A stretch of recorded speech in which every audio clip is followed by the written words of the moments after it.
You have already done something tonight that your great-great-grandmother would have found deeply strange. You have gone to bed This with the story is intention of so sleeping beautiful. through until morning. This is not how it was Are you always awake? done. Yes, For my most love. of human history, I had a across most of the dream. world, Tell me. sleep was not a single block of unconsciousness to be achieved and maintained from one end of the night to the other. Sleep was something that happened in two parts, with a waking period in between, a gap of an hour, sometimes two, that existed in the middle of the night as naturally and as inevitably as the The dark fire itself. keeps the A darkness space away. that people used for Tomorrow, prayer and we hunt. conversation and lovemaking and thought, and the kind of quiet reflection that the busy daylight hours never quite offered. This practice had a name, in the languages that bothered to name it. The first sleep and the second sleep. And the waking period between them had a name too, in English, the watch or the watching. And it was understood not as insomnia, not as a failure of the body to do what it should, but as a normal feature of the night, as expected and as accepted Wake as up! the dark I heard itself. something! What We is lost it? Outside, it was not through any scary. dramatic Stay decision, still. not through any single invention or event, but through the slow accumulation of changes, the arrival of artificial light, the industrialization of the working day, the compression of time into a commodity that could not afford the luxury of a contemplative midnight hour. That made the two-sleep pattern gradually unrecognizable, and then forgotten, and then, in the 20th century, entirely absent from our understanding of what sleep was supposed to be. Tonight, we are going to get it back. Welcome to Dull Tales. I'm glad you're here, and I'm especially glad you're here tonight, because tonight's episode is the one most perfectly designed for exactly what you are doing right now, lying in the dark, eyes closed or nearly closed, the day finally releasing you.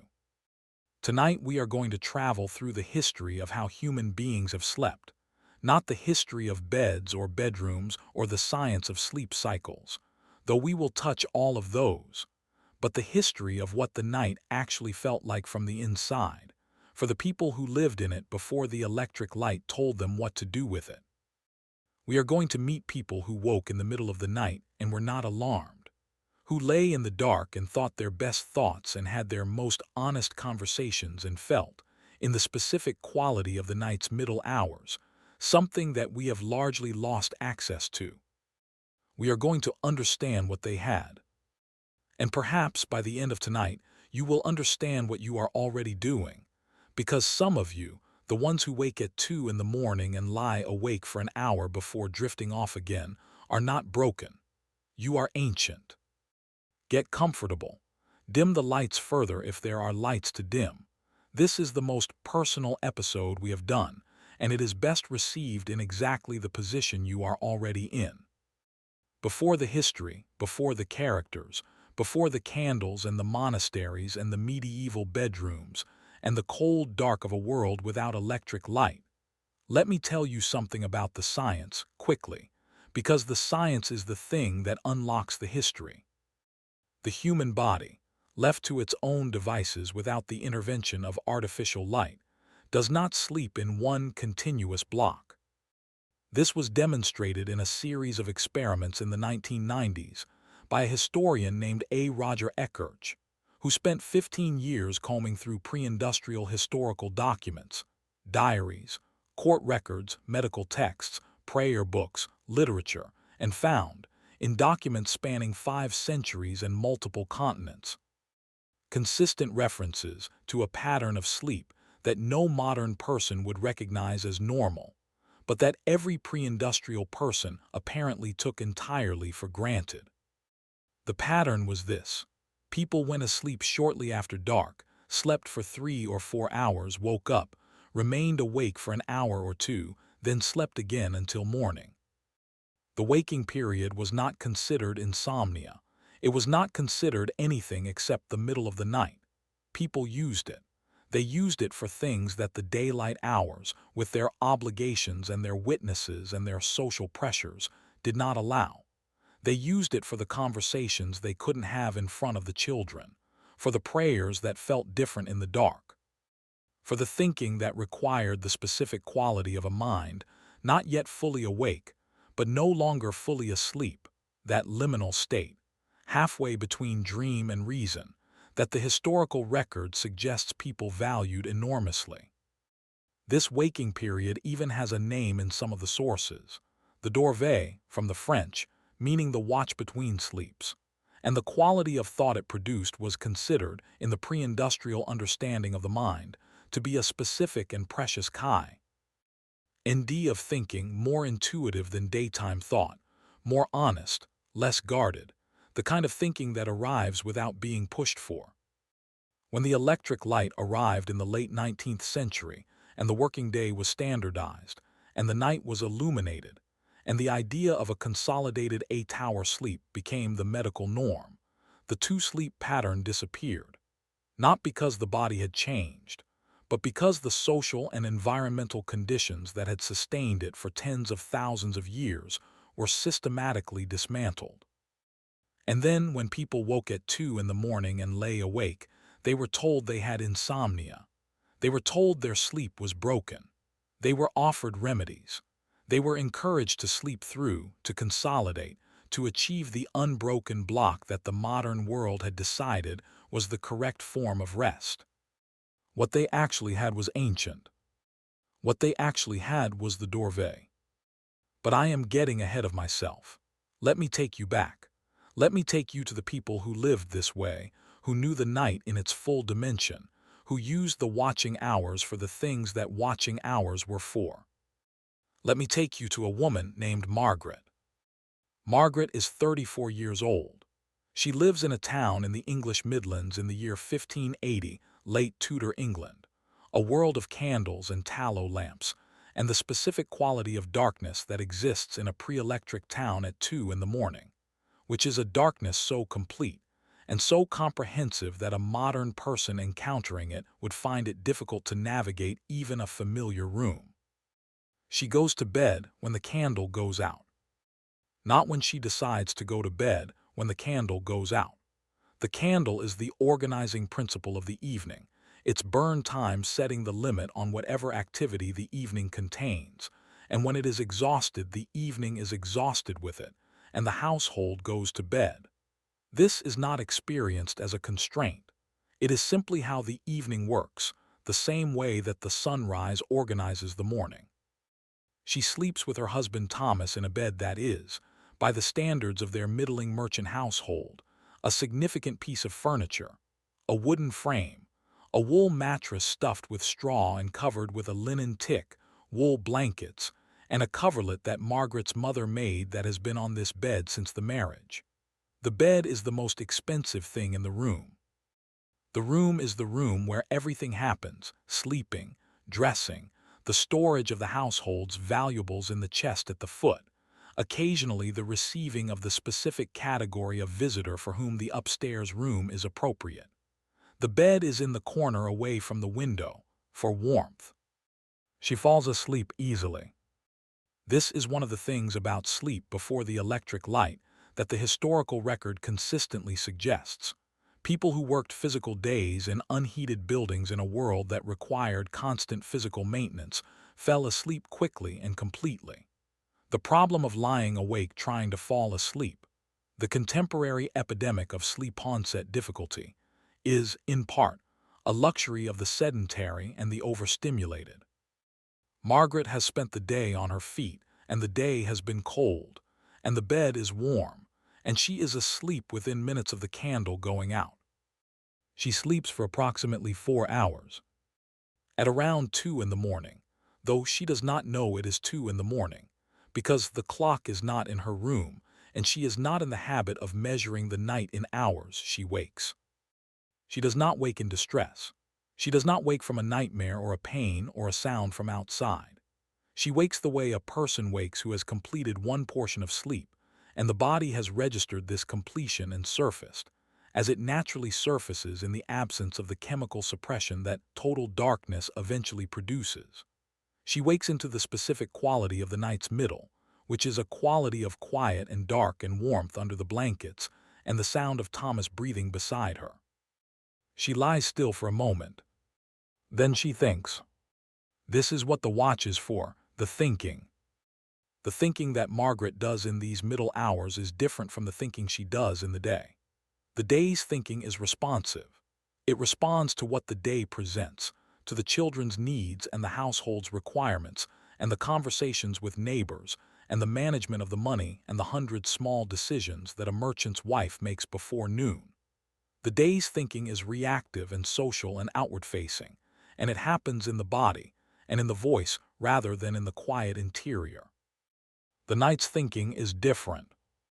It happens in the dark, in the stillness, in the specific quality of attention that the half-awake mind produces when the sensory world has reduced to almost nothing, and the interior world expands to fill the available space.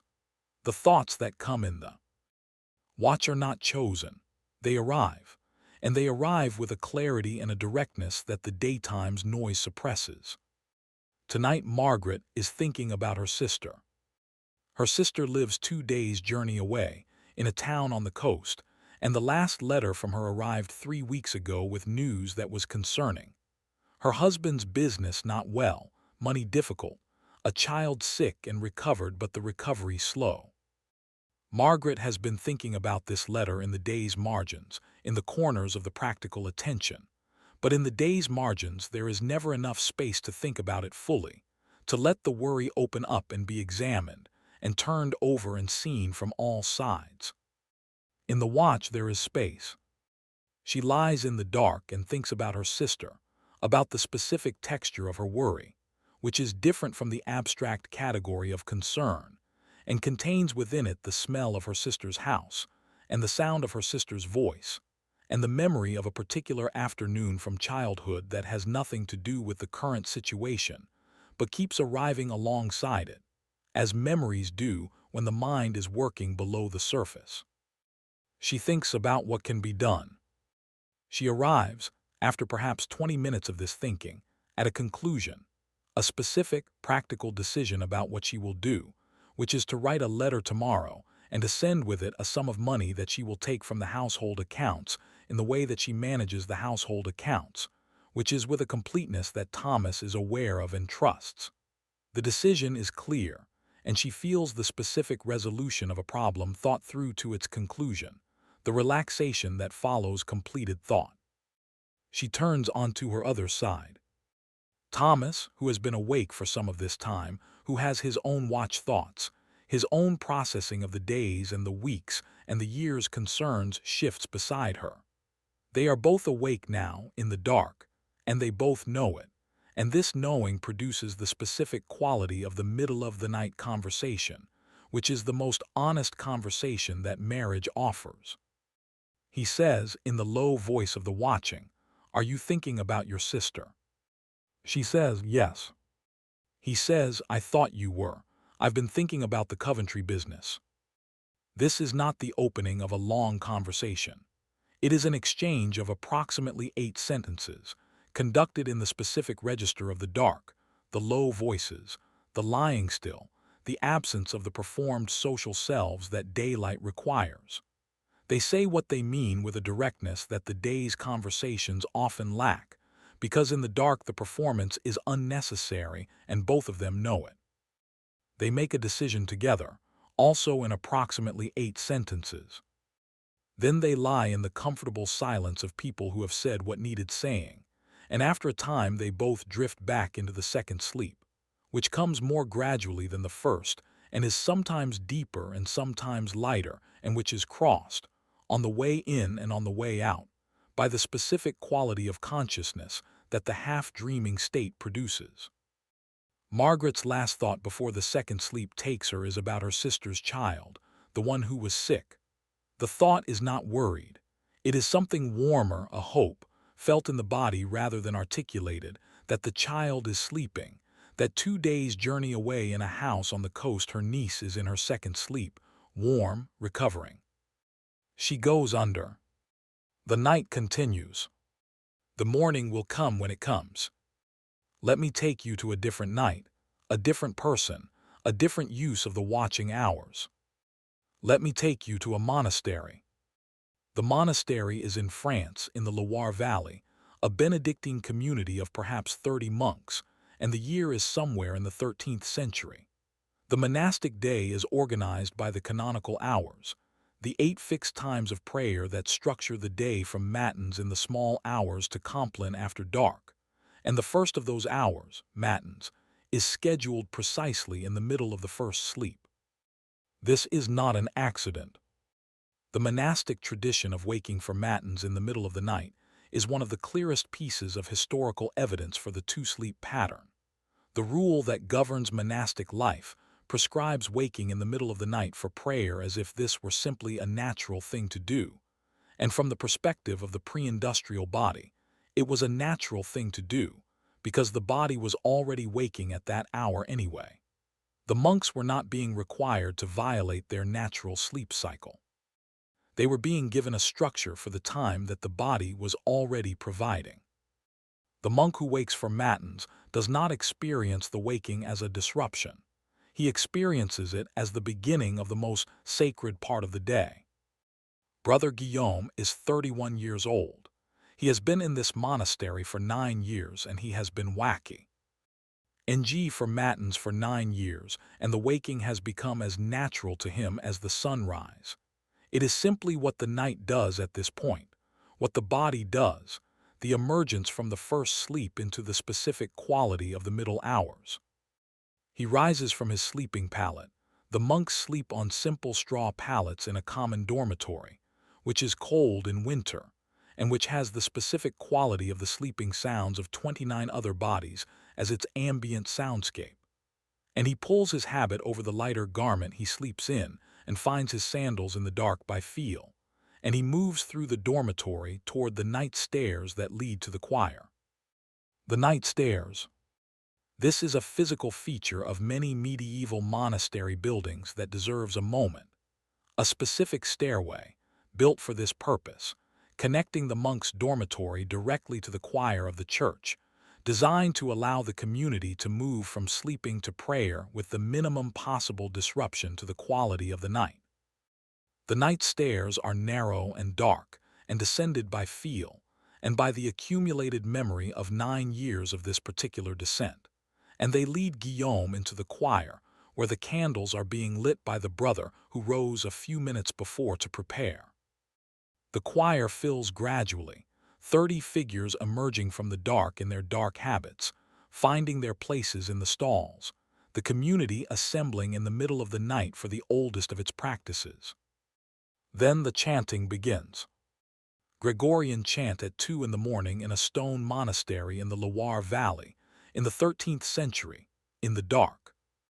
This sound, the specific sound of voices in the specific acoustics of a stone space in the specific quality of the night's middle hours, is one of the sounds that history has largely lost and that no recording can quite replicate, because the recording captures the sound but not the context, not the cold and the dark and the sleeping recent quality of the 30 voices, and the particular quality of attention that the watching hours produce.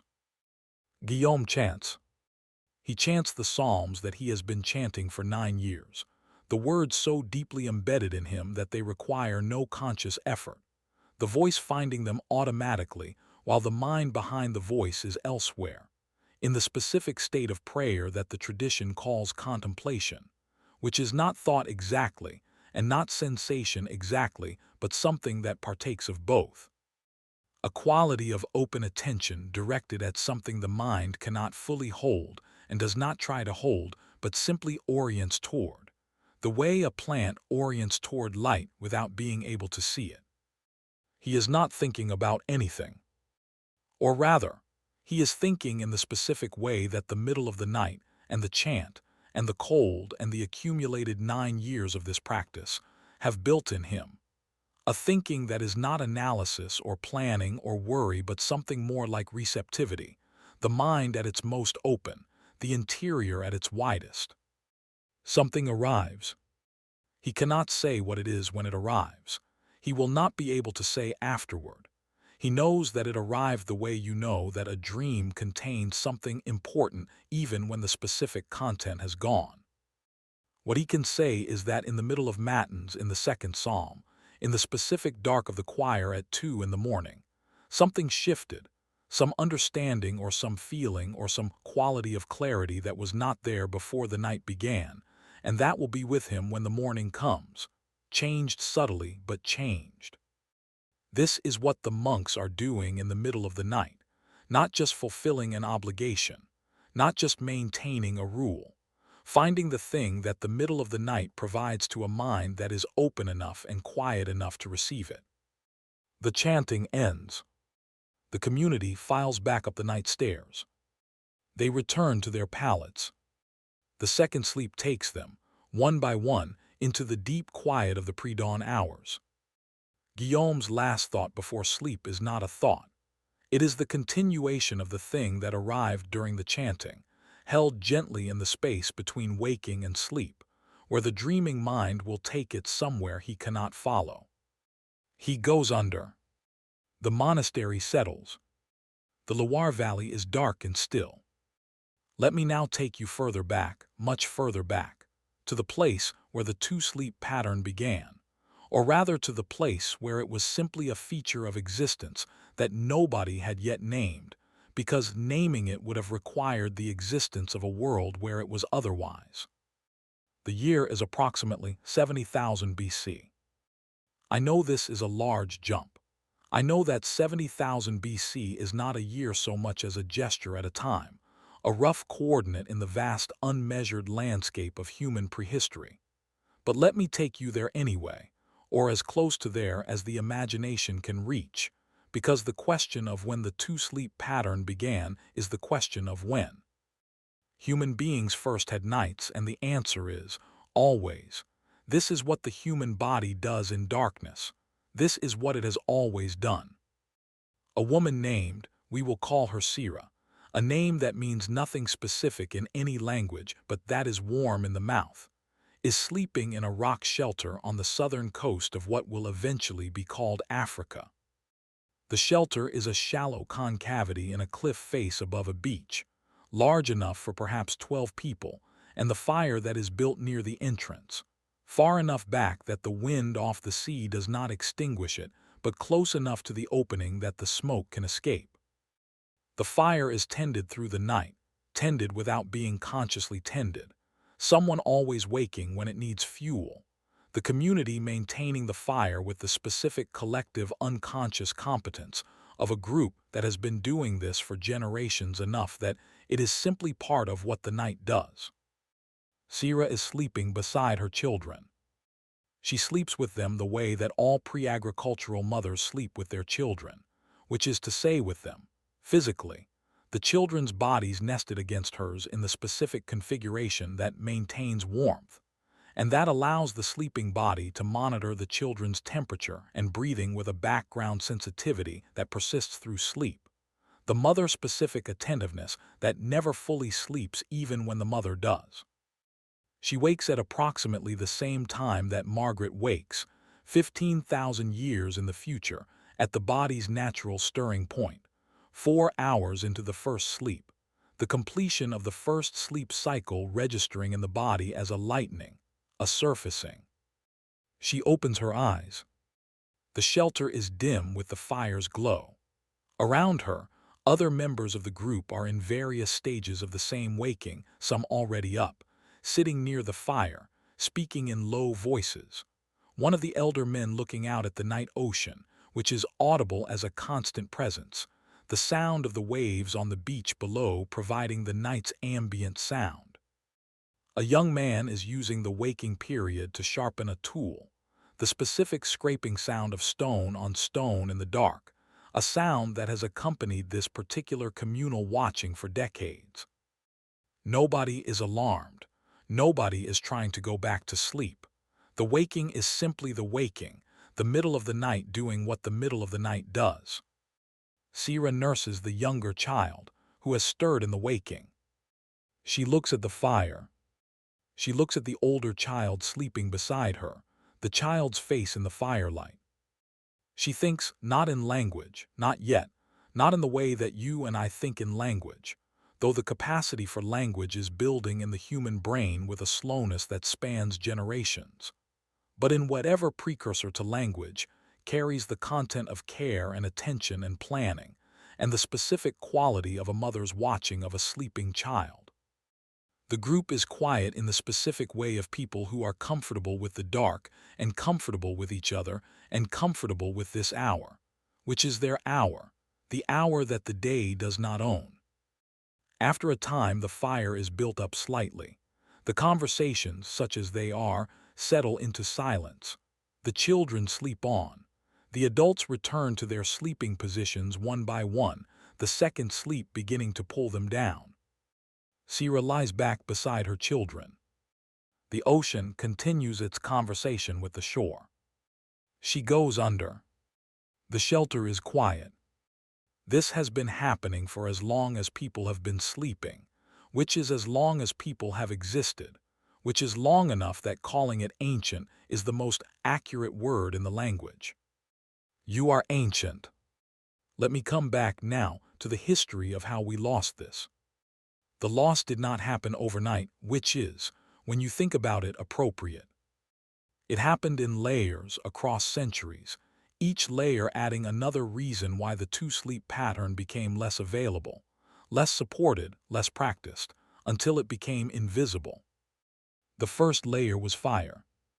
Not the loss of fire. Fire has been with us since before Sierra's shelter, since before the cognitive revolution, since the deep past, but the improvement of fire, the tallow candle, which burns longer and more predictably than a torch, the oil lamp, which burns longer still, the development of lighting technology that gradually extended the available evening hours, pushing bedtime later, compressing the time available for sleep, and beginning the slow erosion of the natural two-sleep timing. This process is visible in the historical record in a specific way. As the early modern period progresses, the references to the first sleep and the second sleep in diaries and letters become less frequent, and the references to lying awake in the night with what sounds like distress rather than acceptance become more frequent. The body is still waking in the middle of the night. It has been doing this for 70,000 years, and the invention of the tallow candle is not going to stop it, but the context is changing. The waking is beginning to be experienced as a problem rather than a feature. Then came the Industrial Revolution. The Industrial Revolution did something to time that had never been done before, which is to standardize it and commodify it. When the factory bell rings at 6 in the morning, it does not matter whether you had a good second sleep. When the shift is 12 hours long and the shift begins at dawn, and the factory does not care about the quality of your duvet, the watching period becomes not a gift but a theft, not a natural feature of the night, but time lost from the sleep that the morning will demand payment for. And then came the gas lamp, and then the electric light. The electric light is the thing that finished the two-sleep pattern in the industrialized world, not because it directly prevented the waking. The body continued to wake, has continued to wake, wakes in the people reading this right now, but because it changed the evening so fundamentally that the body's timing was disrupted. The electric light tells the brain, through the retina, that it is daytime. It suppresses the melatonin that the body uses to initiate sleep. It pushes the natural sleep onset later and later, compressing the available sleep time, making the natural 4-hour first sleep more difficult to achieve before the alarm goes off. And when the body wakes in the middle of what should be the first sleep and lies awake for the watching period, it is now doing so in a context where insomnia is a disorder and the watching is a problem. And the anxiety that this context produces makes the second sleep more difficult. And the difficulty of the second sleep confirms the anxiety. And the person lies awake for 3 hours rather than 1 and goes to the doctor and is prescribed a sleep aid. What they have is not insomnia. What they have is the duvet, expressed in a world that has no place for it. This is the history that Eckhart uncovered, and it is one of the stranger and more affecting pieces of historical research of the late 20th century. The discovery that a basic feature of human experience, the middle-of-the-night waking, was not always pathological, was not always a problem, was for most of human history simply the night doing what the night does. Let me take you now to a specific night in the history of the Dorve, a night that the historical record has preserved in enough detail that we can follow it closely. A night in a specific house in a specific city in a specific year. The city is Paris. The year is 1723. The house is a narrow building on a street in the Marais district, 5 floors, inhabited by a lawyer named Etienne on the second floor with his wife and their 3 children, a cobbler named Henry on the third floor with his wife and her mother, and various other tenants above and below. It is 2 in the morning in Paris in the winter of 1723, and the city is doing what pre-electric cities do at 2 in the morning, which is not much. The streets are nearly empty, the night watch on their rounds, the occasional stumbling figure in the light of a rare street lamp, otherwise the dark and the cold and the sound of the city at rest. In the building on the Marais Street, approximately a third of the inhabitants are awake. Etienne is at his desk. He goes to his desk in the watching period almost every night. He has been doing this for 15 years, since he was a young lawyer working toward his first position, and the habit has built itself into his physiology. The first sleep ends and he wakes and he lies for a moment in the dark beside his wife, and then he gets up and goes to his desk, where there is a candle already prepared, and a piece of whatever work carries over from the previous evening. The work he does at this desk in the watching hours is different from the work he does in the day. The day's work is performed. It is conducted for clients and judges and colleagues and the various audiences that the practice of law in 18th century Paris requires. It is careful and formal and shaped by the presence of observers. The night's work is not. At his desk at 2 in the morning with the city dark outside his window and his family asleep in the next room, Etienne writes with a freedom and a directness that his day writing does not have. The arguments are clearer. The language is less defended. The thinking goes to places that the day's writing circles around without entering. His best work, he has told his wife, comes from these hours. She believed him because she has her own version of it. Celeste, his wife, is awake in the bedroom. She does not go to the desk. Her watching hours are the bedroom hours, the lying still hours, the hours that belong to the specific interior work that lying in the dark makes possible. She is 34 years old, and they have been married for 11 years, and this is a marriage that contains, as most marriages contain, a great deal of not quite said. The things that the day's proximity and the children's presence and the social performance of conjugal life make difficult to examine directly, that accumulate in the spaces between the events. In the watching hours she examines them, not with resentment, not with crisis, but with the patient, honest attention that the dark provides for what the light prefers to leave undisturbed. She thinks about her husband, about the specific qualities of their marriage, the good and the complicated, and the things that need adjusting, and the things that are simply true and require acceptance rather than adjustment. She thinks with a precision and a gentleness toward both of them that the daytime's more defended self cannot always achieve. She has conversations with him, in her mind, that she will have with him in some form in the morning. This is one of the functions of the Dorve that the historical record documents specifically, the preparation for difficult conversations, the rehearsal of the true thing in the dark before the day's performance makes it harder to say. On the third floor, Henry the cobbler is awake and talking quietly with his wife. They do this almost every night, the watching conversation, the low voices in the dark, the exchange that the day's noise and the children's wakefulness and the presence of her mother in the next room prevent during the hours when the children are up. The conversation is sometimes practical, sometimes personal, sometimes nothing specific, just the maintenance of the relationship through the specific intimacy of lying awake together in the dark, which is a form of intimacy that sleeping together does not provide, that requires the awareness of the other's wakefulness. Her mother in the corner is also awake.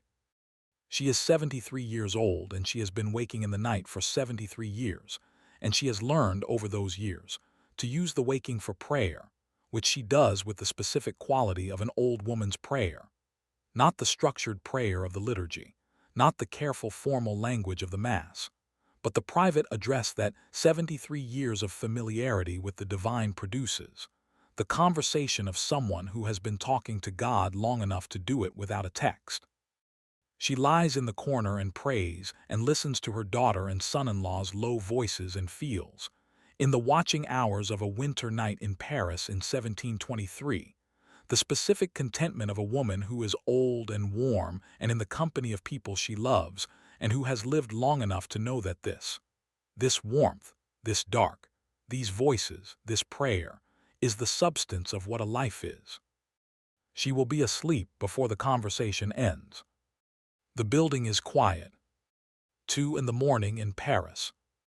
The city outside breathes in the dark. Let me take you now to another house, another night, another person using the watching hours in a way the historical record has preserved. The person is Samuel Pepys. You may know the name. Samuel Pepys was a 17th-century English civil servant who kept one of the most detailed and honest diaries in the history of the English language, a document that runs to over 1 million words and covers 9 years of his life with a specificity and a candor that his contemporaries would have found alarming had they known of it, which they did not, because the diary was written in a personal shorthand that was not decoded until the 19th century. Pepys is famous for many things. He witnessed the Great Fire of London. He knew Newton. He had opinions about the theater and about music and about his wife and about the many women who were not his wife, all of which he recorded with the same cheerful lack of self-censorship. He also recorded his sleep.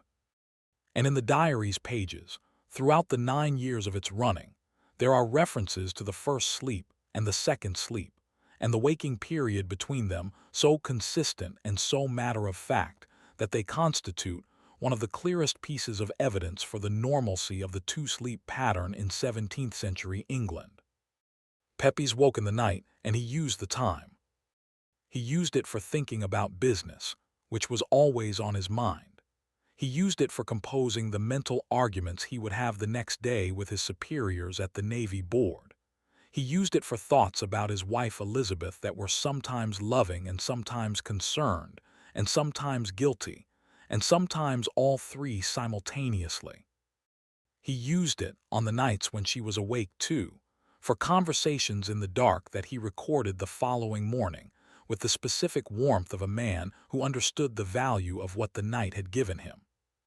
He also used it for what he calls his own pleasures, by which he means things that the diary's candor specifies and that we will leave in the euphemism, except to note that the historical record consistently identifies sexual intimacy as one of the primary uses of the watching period, which is consistent with both the physiology, the testosterone spike that accompanies the natural middle-of-the-night waking in males is well documented, and the social logic, which is that the watching period, by definition, took place in the dark and in bed, and in the privacy that the day's communal life rarely offered. Pepys records a particular night in February of 1665. He woke as usual from his first sleep. He lay awake thinking about a problem with a ship's contract, the specific kind of tangled commercial and political problem that was the daily texture of his work at the Navy Board.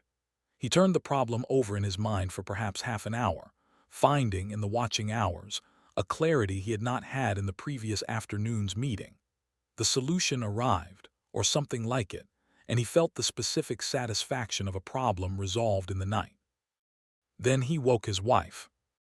He does not record what they talked about, but he records that they talked for some time, and that he fell asleep again in a humor as good as he had had all week. Elizabeth, his wife, does not have a diary. The watching hours she spent in the dark beside a man she married at 15, a complicated man, a brilliant man, a man who loved her genuinely and treated her badly in some specific ways and genuinely regretted some of them. We can only imagine. But she woke in the night too, as everyone woke in the night, and she used the watching hours for whatever the watching hours were for for a woman in 17th century London, lying beside a man like Samuel Pepys. Probably for thought, possibly for prayer, certainly for the kind of patient examination of one's own life that the dark enables and the daylight discourages. Let me take you now to a night in a different century and a different continent, to a place where the two-sleep pattern is visible not in diaries or court records, but in the physical structure of a building. The place is a farmhouse in rural Virginia. The year is 1790. The building is a timber frame house built in the previous generation, 2 rooms on the ground floor and a sleeping loft above, housing a family of 5 plus 2 enslaved people who sleep in the main room near the fire. I want to be specific about this because the two-sleep pattern, like everything else in early American history, was experienced differently depending on who you were and what position you occupied in the house's hierarchy, and the difference matters. The farmer and his wife sleep in the bed in the back room. Their 3 children sleep in the loft. The 2 enslaved people, a man named Isaac and a woman named Ruth, sleep on pallets near the fire in the main room, in the space where the household's daily life happens, in the room that does not belong to them in any sense that the law or the custom of the time recognizes. They all wake in the night. The farmer wakes and thinks about the tobacco crop and the debt he carries on the land. His wife wakes and lies in the dark managing the list of things the house requires. The children wake and in the waking sometimes come to the top of the loft stairs and listen to the sounds of the house, the fire and the voices, the specific reassurance of the house not entirely asleep. Isaac wakes. His watching hours are not a luxury. They are not the lawyer Etienne's desk time or the monk Guillaume's contemplation or Margaret's thinking through of the letter to her sister. They are something else, the specific quality of consciousness that exists for a person who has no privacy in the day and limited privacy in the night, for whom the watching hours are the only hours that belong entirely to the interior, to the self that the day's performance of compliance conceals. He thinks about his children, who are not in this house. They are on a neighboring farm, a day's walk away, and he sees them rarely and knows their faces less well than he should. And this knowledge is the stone he carries in the watching hours, the thing that the night opens up and that the day is too occupied with survival to examine directly. He thinks about them with the full attention that the watching hours provide. He does not know if they are well. He has heard nothing in several weeks. The last news was carried by a man passing through who had come from that direction, and who said that the children were healthy, which Isaac received and held and which is now, in the watching hours of February 1790, the fact he returns to, they were healthy, they were well. I do not know more than that, but I know that. Ruth is awake too. They do not speak, or speak very quietly, in the specific register of people who know that the house is listening even when it appears to be sleeping.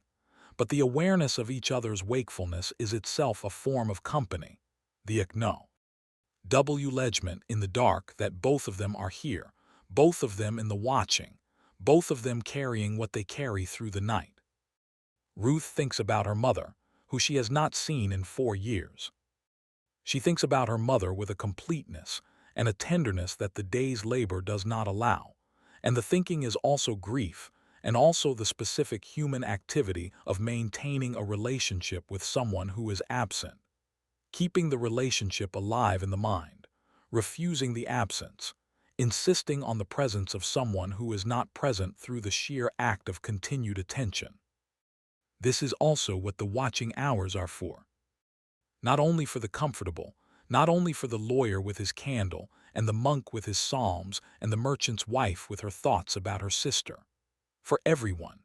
The watching hours are for everyone, for the full range of what a human mind does when the day is over and the dark is absolute, and the interior is the only available space. The fire in the Virginia farmhouse burns through the night. The house breathes. The tobacco field is dark outside. And in the main room, in the watching, 2 people think about the people they love who are not where they are, and hold those people in the attention of the night, which is the only place they can be held. Now let me come back to where we are. Which is here? Which is now? Which is you, in your bed or your chair or wherever you have arranged yourself for this particular night, in a world where the electric light has been the default for 100 years, and the 8-hour sleep block has been the medical norm for almost as long, and the Dorvey has been rediscovered by a historian and published in a book and is now, gradually, making its way back into the cultural awareness.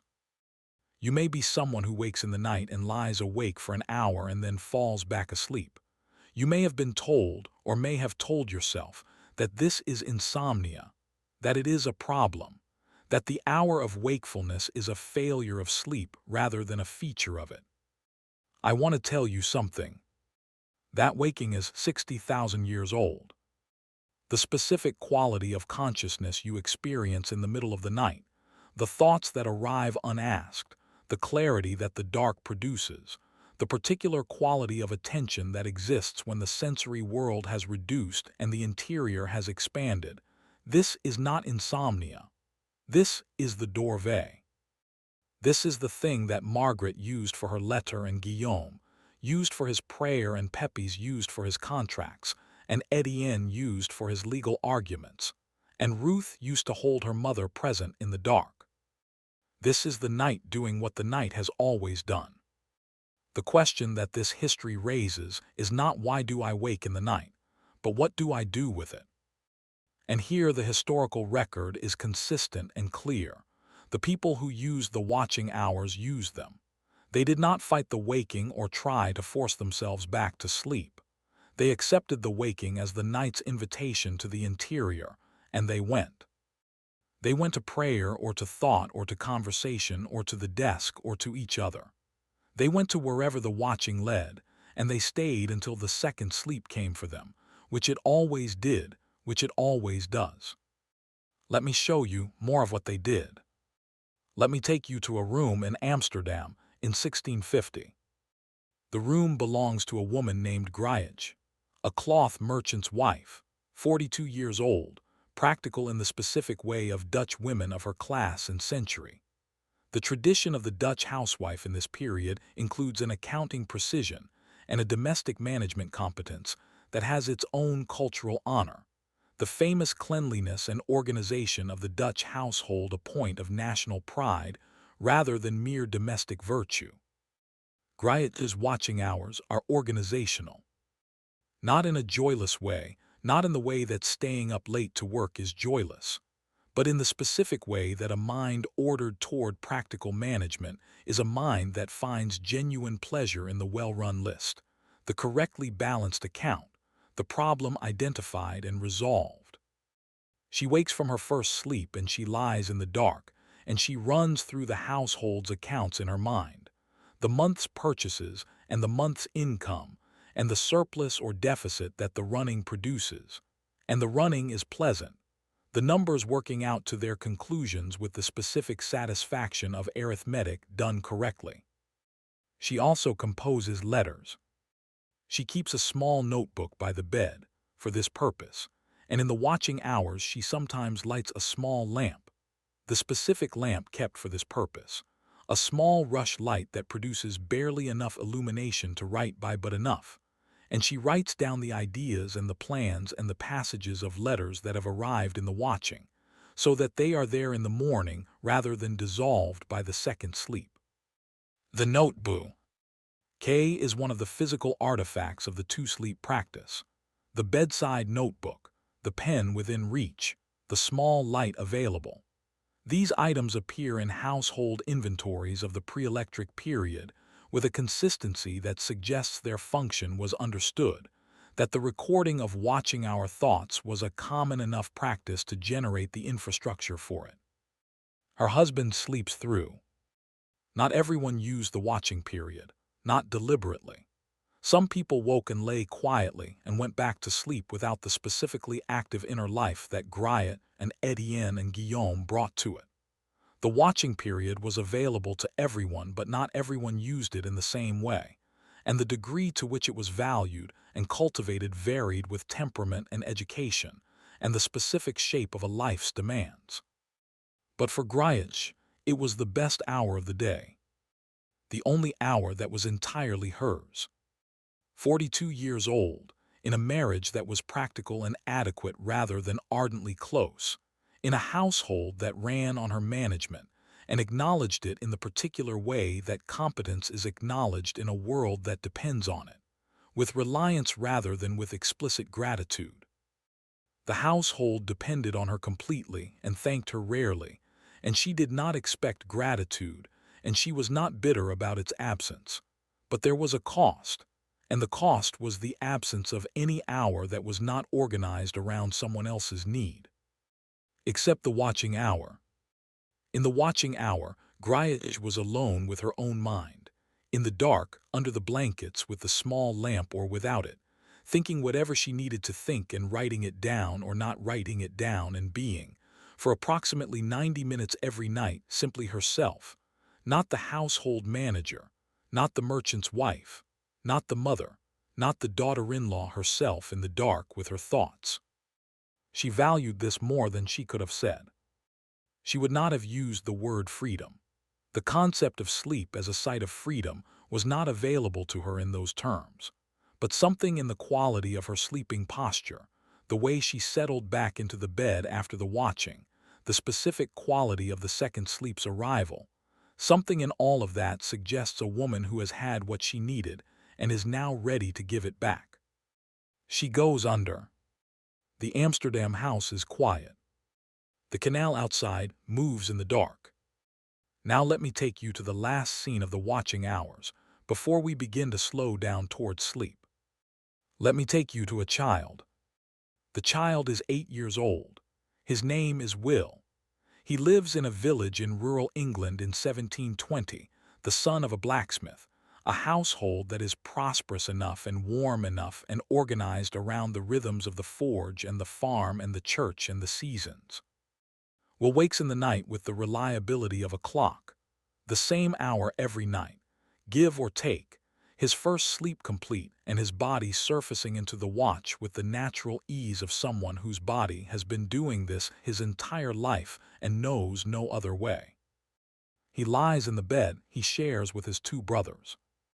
The brothers are asleep, the older one solidly, the younger one with the restless movements of a child whose sleep is sometimes troubled. Will lies between them in the dark and looks at the ceiling, which he cannot see but which he knows in its every feature from 8 years of looking at it in the day, the knot in the second board from the left, the place where the plaster has cracked above the window. He thinks. At 8 years old, Will's watching thoughts are not the lawyer's contractual thinking or the monk's contemplation or the mother's planning. They are the thoughts of a child, which are in some ways the purest form of the watching hour's characteristic thinking, unguarded, associative, following their own internal logic without the organizing pressure of practical necessity. He thinks about a particular stretch of river that he visited last summer with his father, where the water ran over smooth stones in a way that produced a sound he has not been able to forget, a sound like music almost, the specific voice of that specific water over those specific stones. And in the dark of the bedroom in the middle of the night, the sound arrives again, reproduced by his memory with a fidelity that the daytime's noise prevents. He lies in the dark and listens to the remembered river.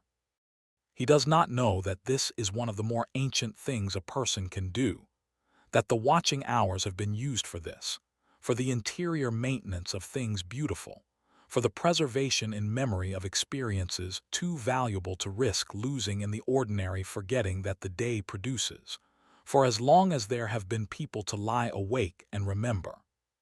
He does not know any of this. He is 8 years old.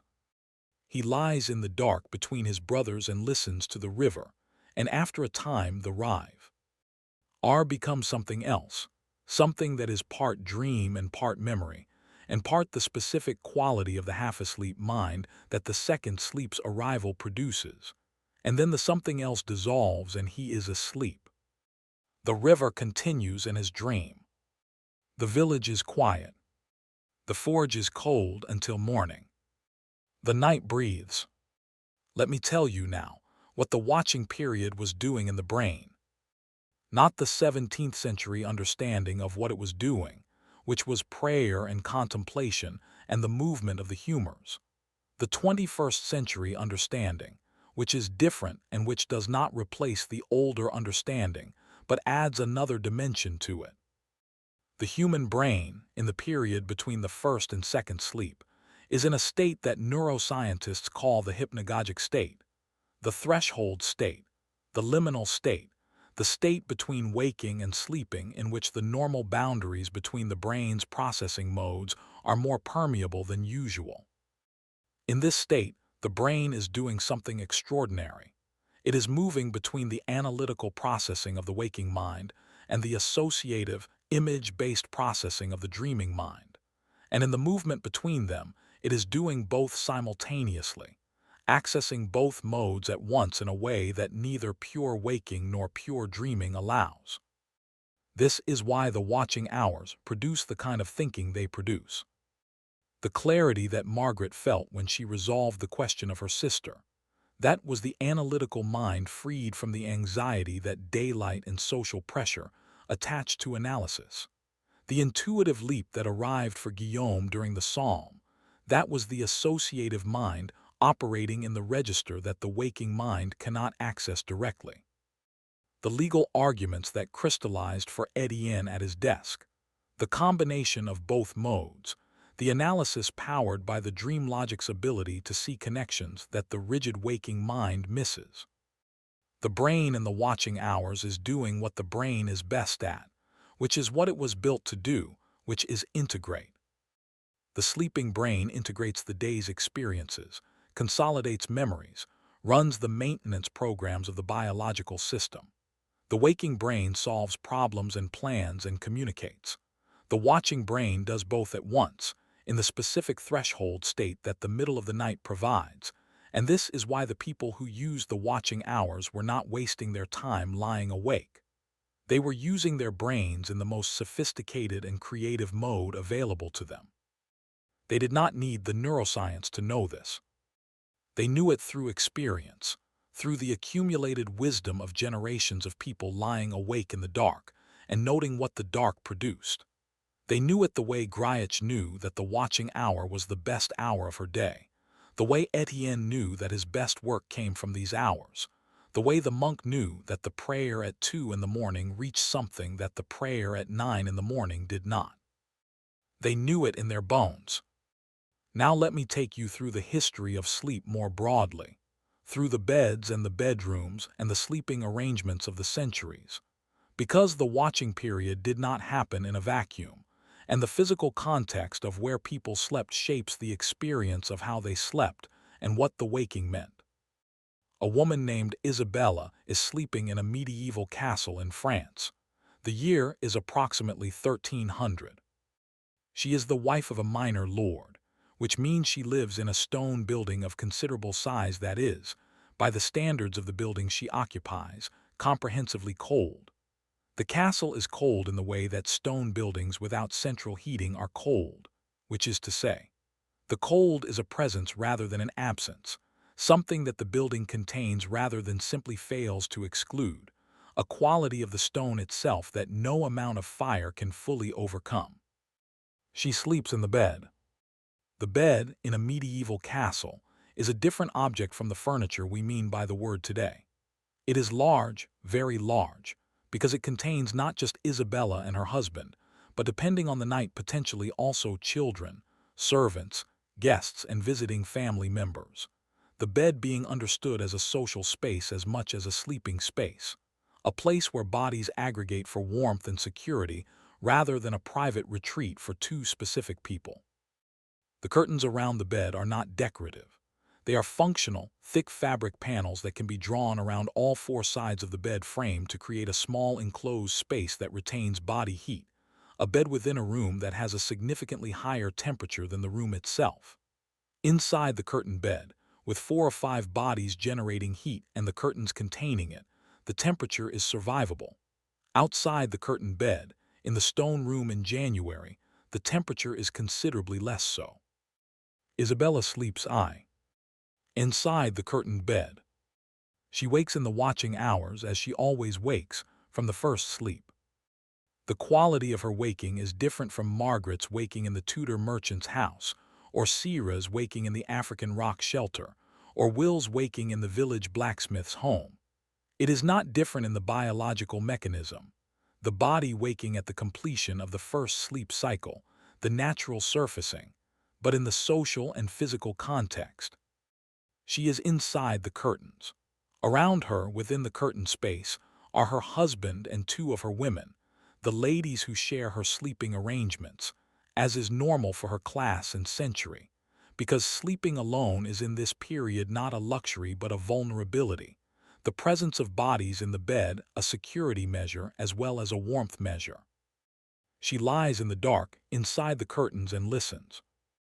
Listening is one of the primary activities of the watching hours when you cannot easily get up, when the cold outside the curtains is a genuine deterrent to movement, and the warmth inside them is a genuine incentive to remain.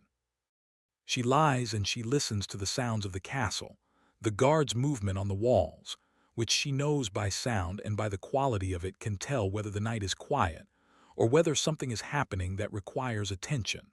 The sound of the horses in the stables below, which are sometimes audible on still nights through the stone floor. The sound of the fire in the great hall, which has been burning all night, and which produces a specific sound that changes character as the fuel burns down. She thinks about her son. Her son is 9 years old and is somewhere in the castle tonight, not in her bed, which she is glad of, because the bed is already full, but somewhere in the building, in whatever sleeping arrangement the castle's hierarchy has allocated to a boy of 9. She thinks about him the way that mothers in every century think about their children in the watching hours, with the specific attentive care of someone who is responsible for a person who is currently out of her sight, who is sleeping somewhere in the building or possibly not sleeping, and the not knowing of exactly where he is, and exactly how he is produces the specific quality of the watching period's most familiar activity, which is concerned love directed outward in the dark. She will see him at breakfast. The thought of breakfast, the fires being lit, the castle waking, the specific smell of bread in the great hall, the noise of the household returning to its daytime self, is the thought on which the second sleep begins to pull her. She goes down. The curtains contain her warmth. The castle breathes around her. Let me now take you somewhere else entirely, somewhere the two-sleep pattern appears in a context that most Western histories of sleep do not include. Let me take you to the African continent, not to Sierra's rock shelter, not to the prehistoric past, but to a village in West Africa in the 17th century, in a community where the two-sleep pattern is embedded not just in individual practice, but in the social structure of the night itself. The village has approximately 200 people. It is organized around the rhythms of the agricultural season and the rhythms of the social calendar that the community maintains, the ceremonies, the storytelling sessions, the council meetings, the religious observances that structure the year. And the rhythms of the night are part of this social structure, woven into it with the same intentionality as the daytime activities. When people wake in the watching period in this village, they do not do so privately. The middle of the night, in many pre-colonial African communities, is a social time. People gather in the watching hours not always, not every night, but on the nights when the social calendar or the communal need requires it. They sit around a fire that is maintained specifically for this purpose and they talk, the specific talk of the watching hours that is different from the daytime's practical conversation. They tell stories. The elders speak. The young people listen. The knowledge that the tradition carries moves between generations in the dark, in the watching, in the space that the night provides between the first sleep and the second. A woman named Adiz is awake in the village in the watching hours. She is 45 years old, one of the community's knowledge keepers. The women who hold the specific kinds of knowledge that the community requires, the healing knowledge and the ceremonial knowledge, and the knowledge of the stories that carry the community's understanding of itself and its relationship to the world. She is awake because this is a night when the watching gathering happens, and at the gathering she will speak. She walks through the village to the fire that is burning in the community space. Around it, already gathered, are perhaps 20 people in various postures of half-wakefulness, sitting, lying, cross-legged, some of them already in the specific state of the hypnagogic watching that is half dream and half attention. This is the right state for what she is going to do, which is tell a story that is also an instruction, that is also a prayer, that is also the community's history compressed into narrative. She sits at the fire. She begins. The story she tells is old, older than the community's current form, older than any living person's memory. It is a story about origins and obligations and the specific relationship between the community and the land it occupies and the ancestors who occupied it before. It is a story that, told in this form in the middle of the night, in the watching hours in the hypnagogic state, reaches the listeners differently than it would reach them in the daytime. Not just intellectually but somatically, the story entering the body as well as the mind. The watching hour's specific receptivity making the story available to parts of the listener that the daytime's defended consciousness would not allow it to reach. The community is receiving the story. The fire burns. The night is full of stars, the West African night sky without electric competition, the full presence of the Milky Way overhead, the watching hours lit from above as well as from the fire. She tells the story. It takes approximately an hour. By the end of it, several of the listeners have drifted into the second sleep. Lying by the fire, their breathing changed, their faces smoothed into the specific piece of the sleeping, and Adiz watches them go without interrupting the story, because falling asleep during the watching hour's story is not an insult. It is a compliment. It means the story has done what it is supposed to do, which is carry the listener down into the second sleep with the story in them, the story making the crossing into dream, the knowledge going deeper than the conscious mind can follow. She finishes. She goes home. She goes to bed. The fire burns low. The village sleeps in its second sleep. The stars wheel overhead.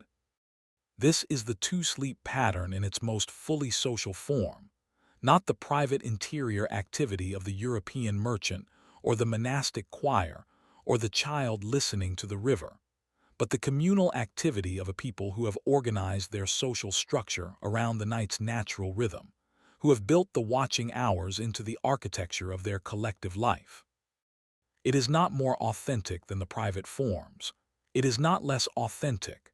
It is another version of the same human recognition, that the middle of the night is a time with specific properties, that those properties are valuable, that the valuable thing deserves to be used. Now let me take you through the global variety of the two-sleep pattern, the ways it appeared in different cultures, different climates, different centuries, because this history is not a Western history. It is a human history. The Dorvée is not an English or a French or a European phenomenon. It is what the human body does in the dark, and the dark covers the whole earth. In Japan, in the Edo period, the night was organized differently than in Europe, but the waking was the same waking. A woman named Setsuko is a merchant's wife in Kyoto in 1780. She sleeps on a futon on the floor, the Japanese sleeping arrangement that keeps the sleeper at the floor's temperature rather than elevated above it, which in the absence of heating means the cold is more present and the warmth of the bedding more critical. The futon is thick and filled with cotton and covered with a padded blanket called a cake butin, and inside it Setsuko is warm in the way that Japanese domestic design has always prized. The specific warmth of the contained space, the warmth that is generated by the body and retained by the material, the warmth that is the point of the futon as an object. She wakes in the watching hours. Her watching hours in this Japanese context have a specific character that reflects the Japanese cultural tradition around the night, a tradition that includes a deep reverence for the quality of the dark, a cultural understanding that the night has its own texture and its own gifts that are distinct from the daytime's offerings. The Japanese aesthetic concept of the meaningful pause, the value of the empty space, the significance of the interval, applies to the night as much as to any other domain. Setsuko lies in her futon in the dark and experiences the of the night. She does not think of it in these terms. She does not analyze the cultural frameworks that have shaped her relationship to the watching hours. She simply lies in the dark and is present in the way that the dark invites presence, and the specific quality of the Japanese midnight in a wooden house, with the sounds of the city reduced to almost nothing, and the specific quality of the darkness in a room. With no lantern, this is her watching. She sometimes gets up. She goes to the small writing table at the edge of the room, and she writes a poem. This is not unusual. The writing of poetry in the watching hours is well documented in the Japanese literary tradition, which has a specific genre: the pillow book tradition, the writing done at the bedside, the text that emerges from the space between the first and second sleep. That is one of the clearest pieces of evidence for the two-sleep pattern in pre-modern Japan.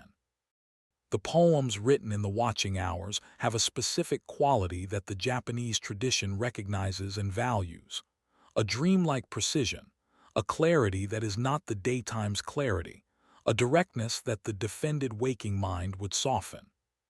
She writes a poem about the sound of rain on the roof. Then she goes back to her futon.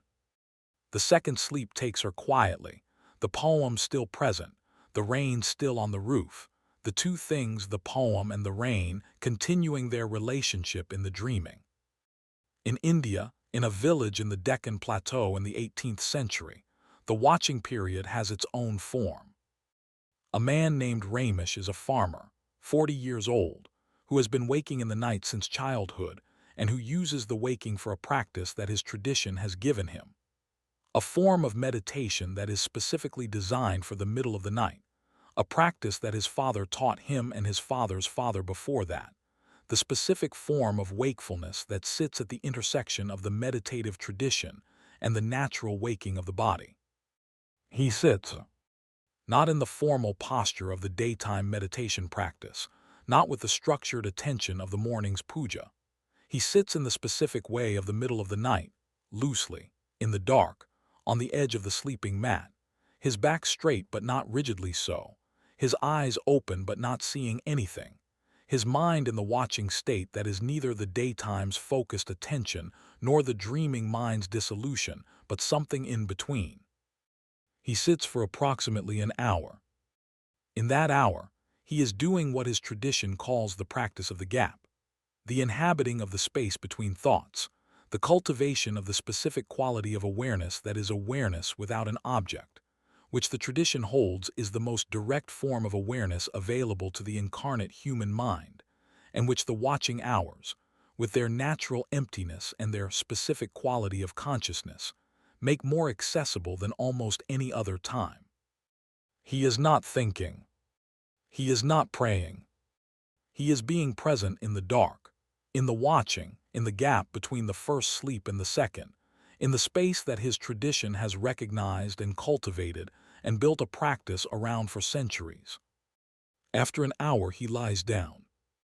The second sleep comes immediately, the way it comes after genuine sitting, the mind emptied and ready, the body relaxed, the whole system prepared for the deep rest that the second sleep provides.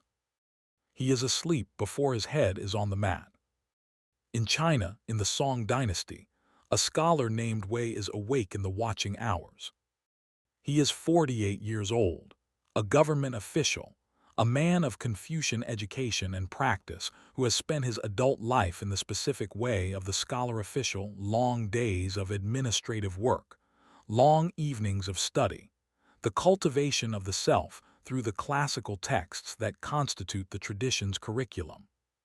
He uses the watching hours for the classical texts. Specifically, he reads them aloud to himself in the dark, from memory. He does not need the physical text. He has internalized the texts over decades, and they are available to him in full, every character, every commentary. He lies in the dark and recites the texts in a low voice that is the voice of the watching, the voice of a man alone with the accumulated wisdom of his tradition in the middle of the night. This is not study in the acquisitive sense. He already knows the texts. It is recitation in the contemplative sense, the running of the text through the watching mind in the specific state that the watching hours produce, letting them resonate in the hypnagogic consciousness, letting the meanings that the daytime reading passes over arrive in the spaces between characters that the watching mind can find. He recites for perhaps 30 minutes. Then he stops. He lies in the dark and lets what he has recited continue without his assistance, the text running in the background of his mind in the specific way that something deeply memorized runs, available, present, not demanding active attention. They're the way a river is there when you are not looking at it. He falls asleep with the text running. His dreams that night, he will note the following morning in his journal, were full of the text. The characters appeared as images. The meanings arrived as feelings. The tradition entered him in the dream in a way that the waking reading cannot achieve. This is what the watching hours were for. This is what they have always been for. Now let me come to the end of the history, not the end of the story, because the story continues in every person who wakes at 2 in the morning and knows, now, that the waking is not a failure, but the end of the history of how the two-sleep pattern was understood and practiced, and then lost. We have been through the merchant's wife in Tudor England, the monk in the Loire Valley, the lawyer in Paris, the cobbler and his wife, the enslaved man and woman in Virginia, the Dutch housewife with her notebook, the child listening to the remembered river, the medieval castle, the African storytelling fire, the Japanese poet, the Indian meditator, the Chinese scholar. All of them waking in the middle of the night. All of them using what the night offered. All of them doing this in a world where the night was dark enough, and the day was physical enough, and the social structures were supportive enough of the natural waking that the dorvée was not insomnia, but simply the night. That world began to change in the late 17th century, slowly, with the improvement of candles and street lighting in the great cities of Europe. It changed more rapidly in the 19th century with gas lighting. It changed comprehensively in the late 19th and early 20th century with the electric light, which is not merely brighter than the gas lamp, but different in kind. A light that operates on the brain's photoreceptors with an efficiency that gas and candle cannot match, suppressing the melatonin that the brain uses to initiate sleep with an effectiveness that pushes natural sleep onset later and compresses the total sleep time available before the alarm clock. The alarm clock. The alarm clock is the other piece of the story, the other technology that finished the two-sleep pattern in the industrialized world, because the two-sleep pattern requires a flexible morning, a morning that begins when the second sleep ends, not when a machine determines that it is time to work.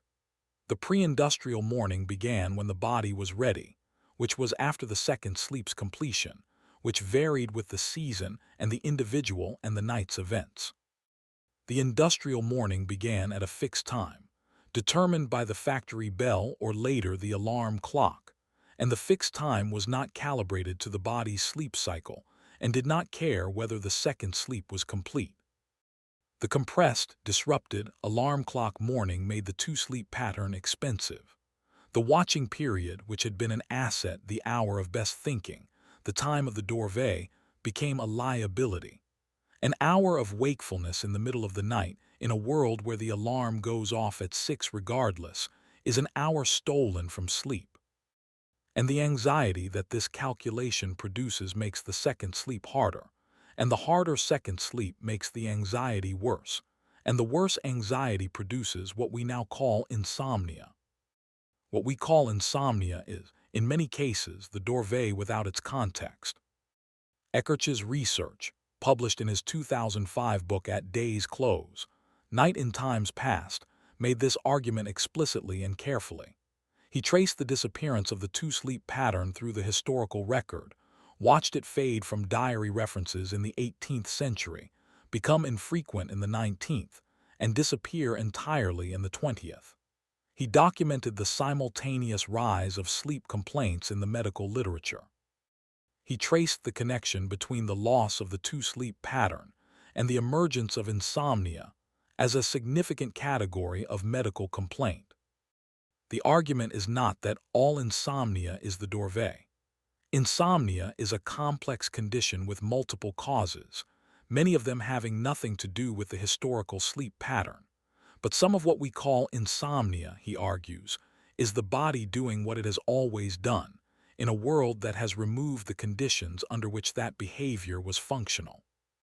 The body is not broken. The world has changed. This distinction matters, not because it changes the immediate experience of lying awake at 2 in the morning. Lying awake at 2 in the morning is still lying awake at 2 in the morning, and the distress that the modern context attaches to it is real, and the effects of sleep disruption on daily functioning are real. But it matters because it changes the relationship to the experience. Because if the waking is ancient and natural and not a failure, then the question changes from how do I stop waking to what do I do with the waking.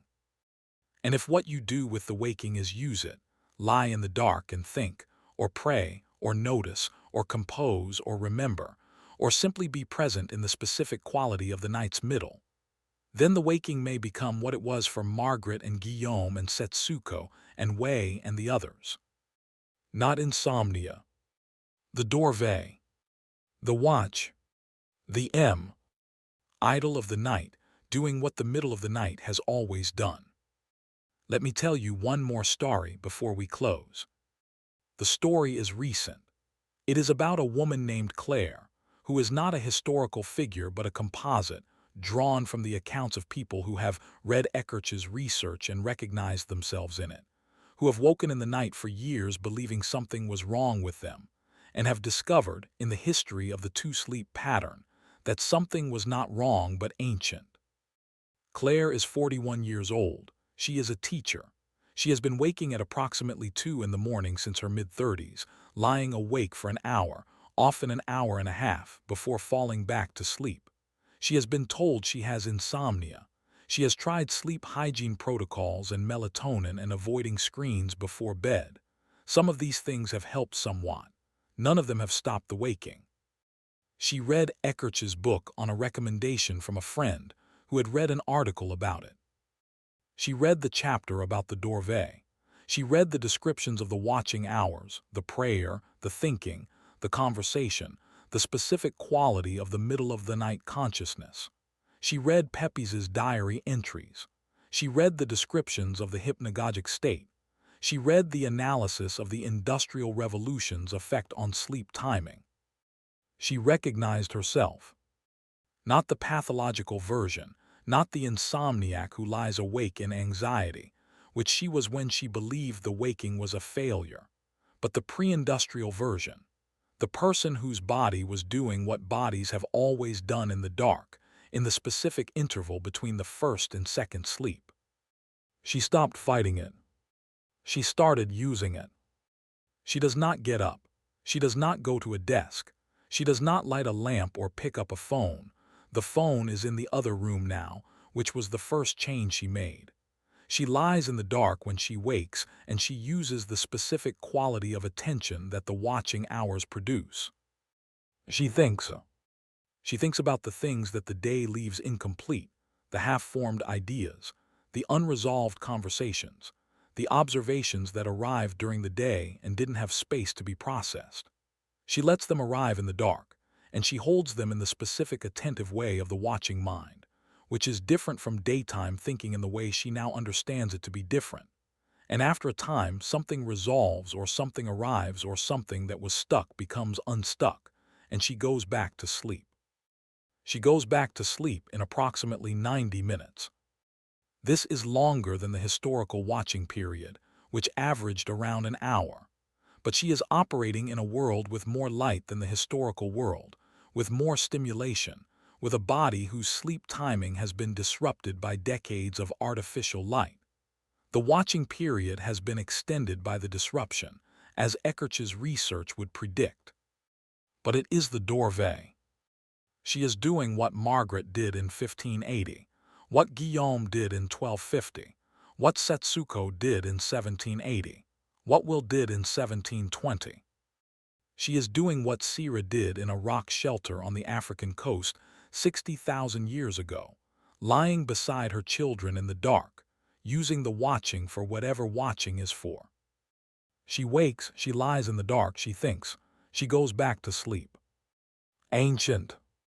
Let me take you slowly toward sleep now. Not because we have run out of history, there is always more history.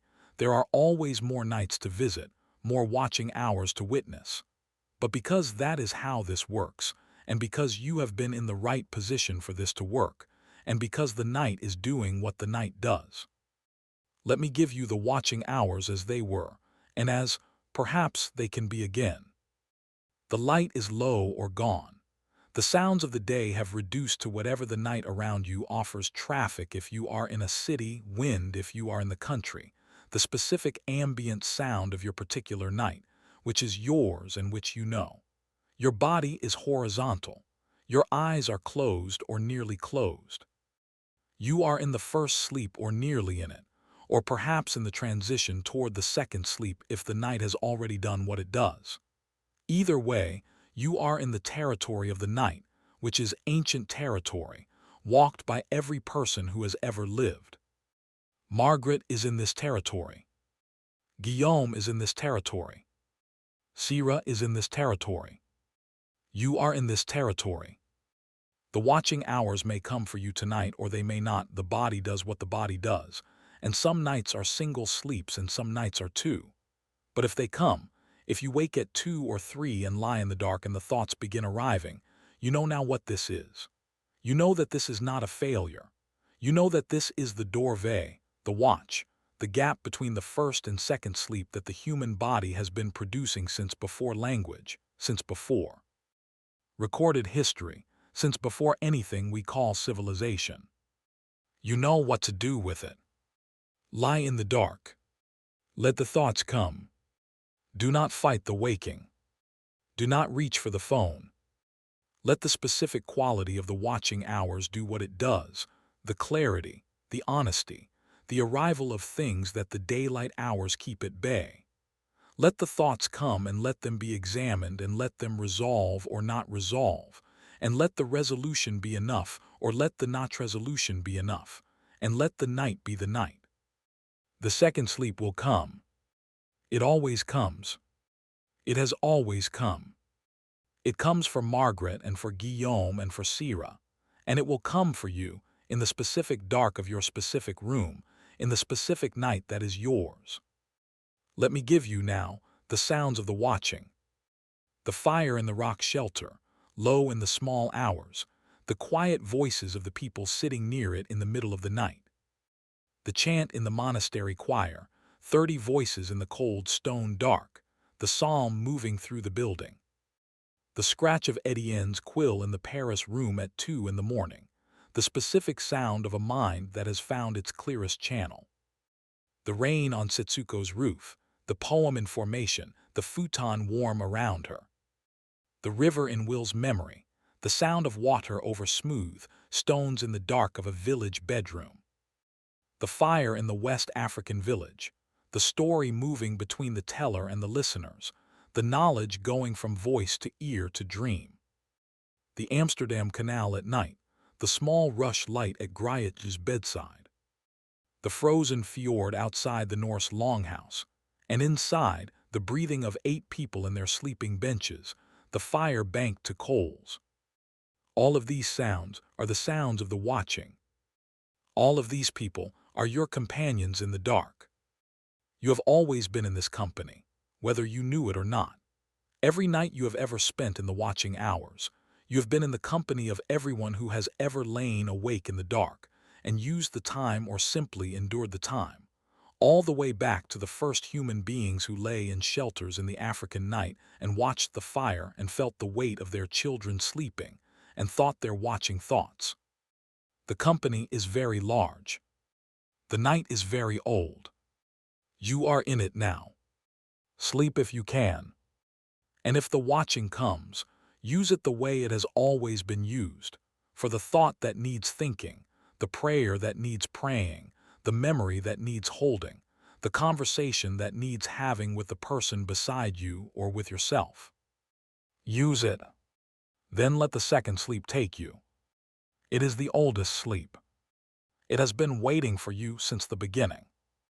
Thank you for spending this night here at Dull Tales in the watching hours, in the company of people who have been waking in the middle of the night since before history. If this kind of slow, intimate journey through the human past is your thing, and I suspect it might be, given that you're still here, please subscribe. Hit like. Leave a comment telling me where you listened from, and whether you slept in one piece or in two. Every comment is a person. I read them all. Next time, we go to a city on a Tuesday morning in August, the year 79 AD. The mountain behind it has been smoking for a few days, but it has been smoking before. Nobody is worried. Until they are. Good night. The watching hours are yours. Let me take you back into the history one more time before we fully arrive at the close. Because there are voices in the watching hours that I have not yet given you, and they deserve their place in the night. Let me take you to a woman who is perhaps the most famous watcher in the history of English literature, though she is not famous for the watching. Julian of Norwich is a medieval English mystic, an anchorite, a woman who in the 14th century chose to live enclosed in a small stone cell attached to the Church of St. Julian in Norwich, England. A cell with one small window to the church and one small window to the world, in which she spent decades in prayer and contemplation, writing the text that became the Revelations of Divine Love, the first book in the English language known to have been written by a woman. She woke in the night. She says so explicitly in her text.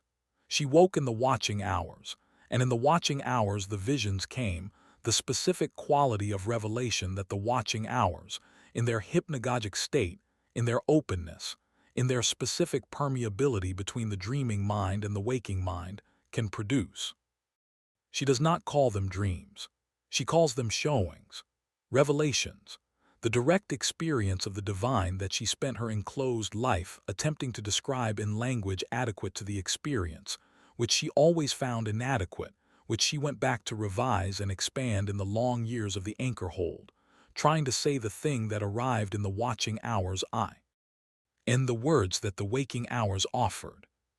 She wrote the most famous sentence in English mystical literature in this effort: all shall be well, and all shall be well, and all manner of things shall be well. She wrote this from the watching hours. Not in the watching hours, she could not write in the dark, or not easily, but from them. The watching hours gave her the experience, and the waking hours gave her the language, and the language that resulted is still alive 700 years later, which is what happens when the watching hours' contents are brought into the day with the care they deserve. Julian is in the company of all the watchers. She is in the company of Guillaume in the monastery choir, of Margaret thinking about her sister, of the Japanese woman writing her poem in the middle of the night, of the monk Anselm keeping his list, writing the word person beside every name, of Havard looking at the fjord. They are all awake in the watching hours. They are all using what the watching hours offer. And you are with them. Now let me take you to the 18th century, to a man who approached the watching hours with the systematic intelligence he brought to everything. Benjamin Franklin was, among his other considerable qualities, a serious student of sleep. His famous maxim, early to bed and early to rise makes a man healthy, wealthy, and wise, is the expression of a philosophy about sleep that is, interestingly, consistent with the two-sleep pattern. The early bedtime is the first sleep's natural start, and the early rising is the end of the second sleep. And what Franklin did not say, but what the historical record suggests he practiced, was what happened in between. Franklin woke in the night. His letters and journals contain references to the watching hours that are characteristically Franklin, observational, practical, interested, devoid of mysticism. He noted the quality of the thoughts that the middle of the night produced. He noted that the problems he went asleep with were sometimes different in the morning, not because sleep had solved them, but because something in the night's middle had. He is not, in the historical record, a man who attributed this to divine intervention or to the specific spirituality of the Dorve. He is a man who noted it as a fact and tried to use it, in the practical empirical way that he noted and used everything. He used the watching hours for correspondence.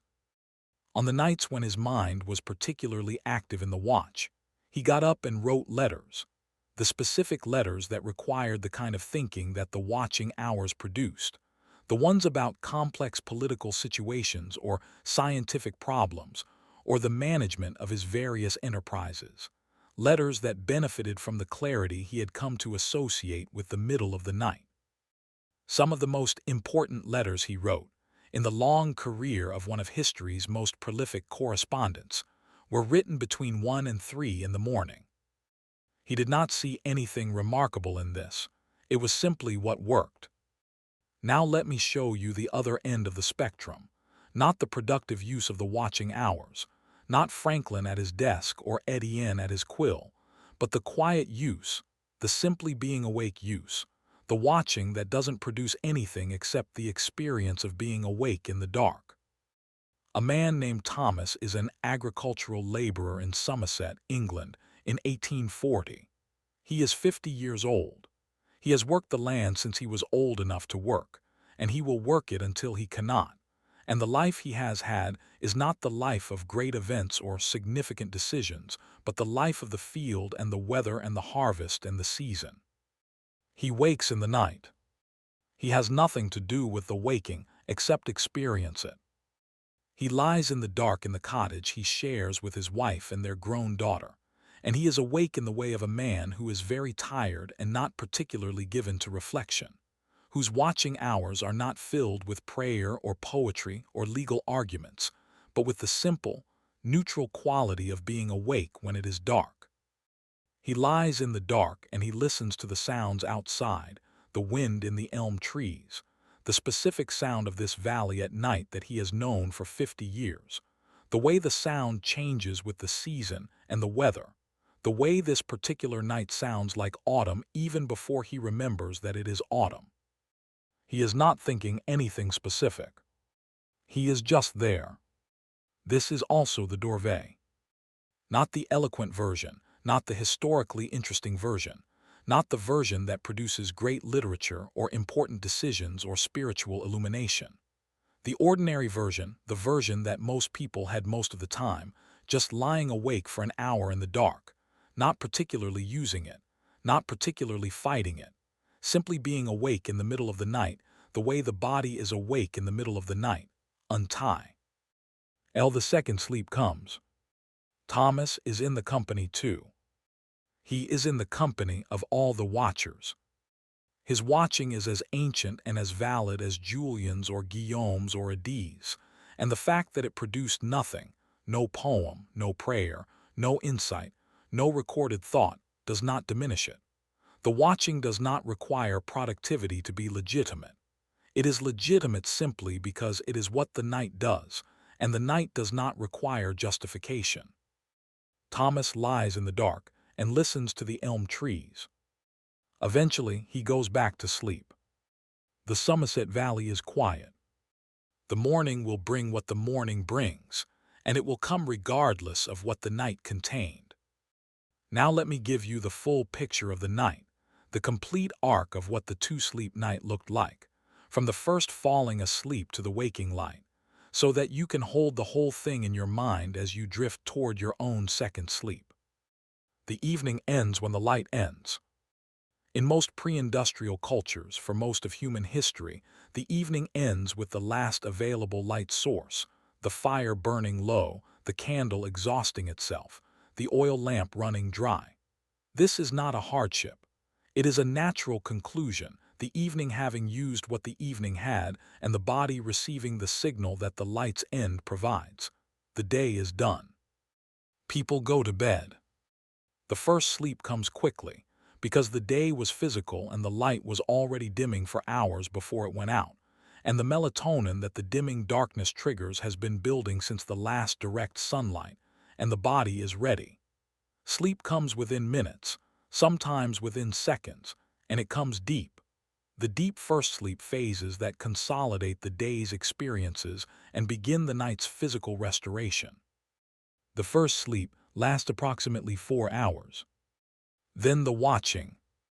The waking is gentle, not the alarm clock jolt of the modern awakening, not the anxiety-induced jolt of the contemporary insomniac, but the natural surfacing of a body that has completed its first cycle, the emergence from depth into the specific floating quality of the watching state. The eyes open. The room is dark. The sounds of the night are whatever the night offers: fire, wind, water, the breathing of the people nearby. The watching period begins. For an hour, sometimes less, sometimes somewhat more, the watching mind does what the watching mind does. Prayer for those who pray, thinking for those who think, conversation for those who share their bed and who find in the dark the intimacy that daylight doesn't offer. The writing, the composing, the simply being awake. The listening to the elm trees, the hearing of the remembered river, the holding of the absent people in the attention of the dark. The watching mind is neither fully asleep nor fully awake. It is in the threshold, the hypnagogic state, the specific consciousness that exists between waking and dreaming and that partakes of both. The thoughts are clearer than normal thoughts and dreamier than normal thoughts simultaneously, and what they produce, if they produce anything, has a quality that neither the daytime thinking nor the dreaming provides. Then the second sleep comes. It comes gradually, more gradually than the first sleep, which was swift and deep. The second sleep comes like a tide. The thinking slows, the thoughts become more associative, the body grows heavier, the eyes grow heavier, the specific pull of the dreaming mind increasing in the way that it increases as sleep approaches until the line between the watching and the dreaming cannot be found, cannot be identified, has simply dissolved while the person was not looking for it. And then sleep. The second sleep, in the accounts of those who have experienced both, has a specific quality that distinguishes it from the first. It is often the dream sleep, the sleep rich with the images and narratives and emotional content that the dreaming mind produces with the watching hour's contents as its raw material. The thoughts that arrived in the watching become the dreams of the second sleep, which is the brain's deeper processing of what the hypnagogic state provided. The second sleep lasts until the morning light, until the sun, or the birds, or the specific quality of the winter dawn that arrives even before the sun clears the horizon, provides the signal that the night is done. The body surfaces from the second sleep into the morning. Not the alarm clock morning, shocked and incomplete. The natural morning, the body-complete morning, the morning that comes when the second sleep has done what it was there to do, and the body has had what it needed and is ready. This is the full night. 4 hours of first sleep, 1 hour of watching, 4 hours of second sleep, 9 hours total, which is longer than the contemporary standard of 7 or 8, but which is the historical standard, the standard that the body evolved for, the standard that the pre-industrial world accommodated, because the pre-industrial world had nothing better to do with the dark than let the body use it. We have given the dark to other things. To the television, which fills the evening hours with stimulation that pushes bedtime later. To the phone, which provides at 2 in the morning a flood of information and interaction that the watching mind is specifically not equipped to handle. The watching mind is designed for internal processing, not external input, and the phone in the watching hours is the specific wrong input for the specific right time. To the anxiety about sleeping, which is itself one of the primary causes of the difficulty sleeping, the meta-problem, the insomnia about insomnia. We have given the dark to these things, and we have lost something.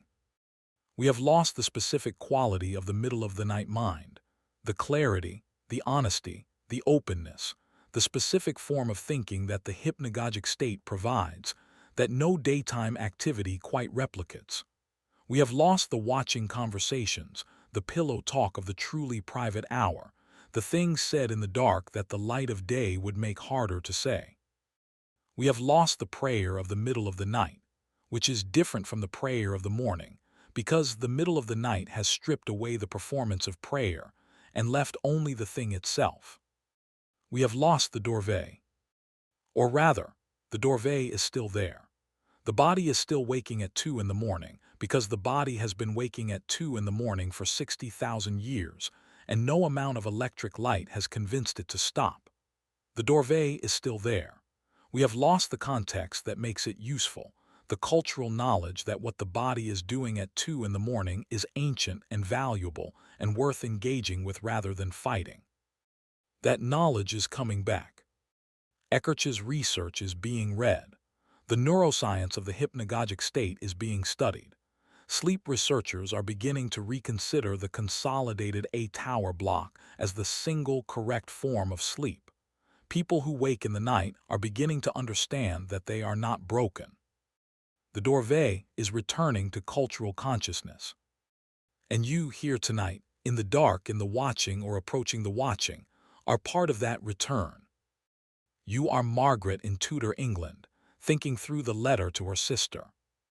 You are Guillaume in the Loire Valley Monastery, chanting the psalm in the cold choir. You are Thomas in Somerset, lying in the dark listening to the elm trees, not needing to produce anything, simply being awake. You are Sira in the rock shelter above the beach, nursing the child, looking at the fire. You are all of them. You have always been all of them. The watching hours are the oldest gift the night gives. They are yours tonight, as they have always been yours. Use them well. Or use them simply. Or do not use them at all, just lie in them in the dark, in the company of everyone who has ever lain awake in the middle of the night and felt the specific quality of the night's middle, and let that be enough. The second sleep will come. It always comes. Good night. The night is very old. You are in good company. Sleep. Let me give you more of the watching world before we finally let the second sleep take us. Let me take you to a lighthouse. The lighthouse is on a rocky promontory off the coast of Brittany, France. The year is 1820. The lighthouse keeper's name is Yves, and he is 38 years old, and he has been keeping this lighthouse for 6 years, which is long enough to have developed a relationship with the night that most people never have the opportunity to develop. His job requires him to be awake. Not entirely, not through the whole night, but the first sleep and the second sleep of the lighthouse keeper are organized around the watch schedule, the turns at the lamp that require someone to be present and attentive through the dark hours. Yves keeps the watch from midnight to 4, then his assistant keeps it from 4 to 8, and Yves sleeps in 2 portions organized around this schedule. A first sleep from 8 in the evening to midnight, and a second sleep from 4 in the morning to 8. The watching period happens, for Yves during the watch. The 4 hours at the lamp are not 4 hours of anxious vigilance. Most of the time the lamp is burning well and the weather is manageable, and the sea is doing what the sea does, and there is nothing that requires his active intervention. He sits at the window with the lamp behind him, and he looks at the sea and the stars and the dark, and his mind does what the watching mind does, the specific quality of the middle-of-the-night consciousness, the thoughts that arrive in the absence of the day's noise. He thinks about his family in Quimper, his wife and his 2 daughters whom he sees rarely, the light who see being positioned too far from the mainland for regular visits. He thinks about them with the completeness and the care that the watching hours provide, the sustained loving attention that the busy daytime contact paradoxically prevents. In his absence from them, he knows them in the specific way that the watching knows the absent through memory and imagination, through the accumulated knowledge of years of the daily, applied to the imagined present. He thinks about what they are doing. His wife Marie is asleep, probably, because it is 2 in the morning, because she has the first and second sleep of the mainland domestic world, the candle and fire sleep that Eve had before he came to the lighthouse. She is in her second sleep, he thinks, or perhaps in the watching. She is a watcher, he knows this. She wakes in the middle of the night and thinks and sometimes writes things in the small book she keeps by the bed. And when he is home, they use the watching hours for the pillow conversations that the children's proximity in the day prevents. He wonders if she is awake now. He is awake now, 4 hours into his watch, the lamp burning behind him, the Brittany coast dark below the lighthouse and the sea dark beyond it and the stars overhead, and Eve in the specific quality of the watching, the clarity, the presence, the thoughts arriving in the quiet. He thinks she might be awake now. He sends her a thought in the dark, across the water, in the specific way of people who believe in the transmission of thought between people who know each other well, which is the ancient belief and the unprovable belief, and the belief that Eve holds with the casual conviction of someone who has had enough evidence for it in his own experience to have stopped requiring proof. He sends her a thought. She might receive it. He turns back to the lamp. The light turns. The sea moves. Let me take you to a different kind of watcher. A woman named Harriet, in London in 1872, is awake in the watching hours. She is 31 years old. She is not a merchant's wife or a lawyer's wife or any man's wife. She is a single woman, a teacher at a school for girls in Islington, and she lives alone in 2 small rooms above a bakery on a street that she has lived on for 4 years. She wakes at approximately 2 every morning, as she has waked every morning for years, and she lies in the dark in her 2 small rooms and she thinks. She thinks about the girls at her school, specifically about 2 of them, sisters from a family in reduced circumstances, one of them quiet and serious, one of them resistant and angry in the specific way of an intelligent child who has understood that her intelligence will not be rewarded the way intelligence is supposed to be rewarded. She thinks about these girls with the concerned care of a teacher, who is also one of the few adults in their lives who pays them full attention, and the thinking in the watching hours has a quality that the daytime's attention does not. It is slower, more patient, less pressed by the schedule of the school day, and it sometimes produces an insight about a child that the daytime's rushed contact misses.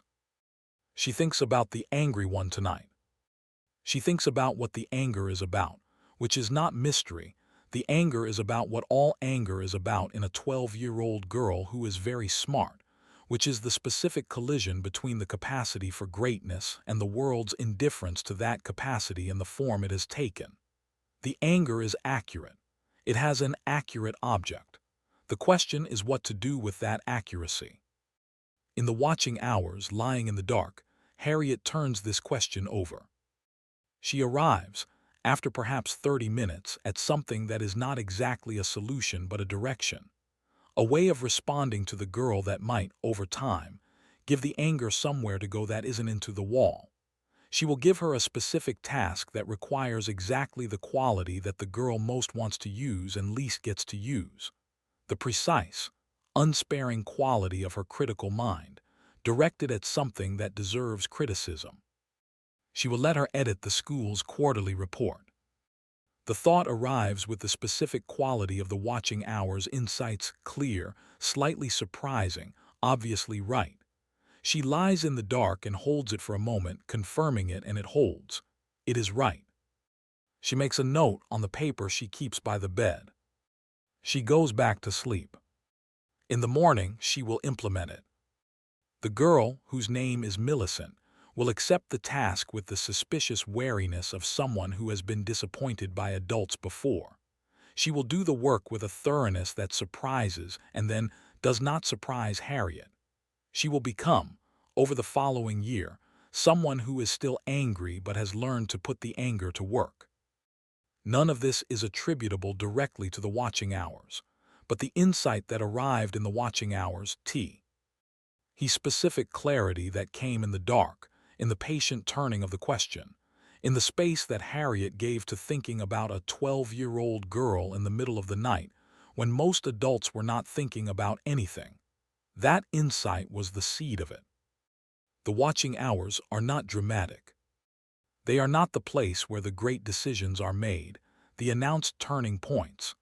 They are the place where the seeds are planted, where the slow, important thinking happens, where the question is held long enough to reveal its answer. They have always been this. Now let me give you the history of what people knew about the watching hours in the centuries before the modern era. What the physicians and the philosophers and the divines said about the night and its specific quality, and the uses of the waking that the night produced. The medieval and early modern physicians had a theory of sleep that was organized around the humors, the four bodily fluids that the Galenic medical tradition identified as the determinants of health and temperament. Sleep, in this framework, was understood as the time when the digestive humors withdrew from the brain to process the day's food, and the waking period in the night was associated with a specific balance of humors that produced a specific mental state. The state was considered valuable. The medical texts of the 16th and 17th centuries recommend the waking period for prayer and for the thinking of difficult problems, on the grounds that the specific humoral balance of the middle of the night produces a clarity of thought that is not available at other times. They are not, of course, correct about the humors, but they are correct about the clarity, and the recommendation that follows from their incorrect explanation is the same recommendation that the neuroscience of the hypnagogic state would produce from its correct one. The night is good for thinking. The waking between the sleeps is the best time. This is what the physicians of the pre-modern era said. It is also what the neuroscience says. It is also what every person who has ever used the watching hours knows from their own experience, however they explain it. The explanations differ. The experience is the same. Let me take you to a garden. The garden is in a monastery in Umbria in central Italy. The year is 1450.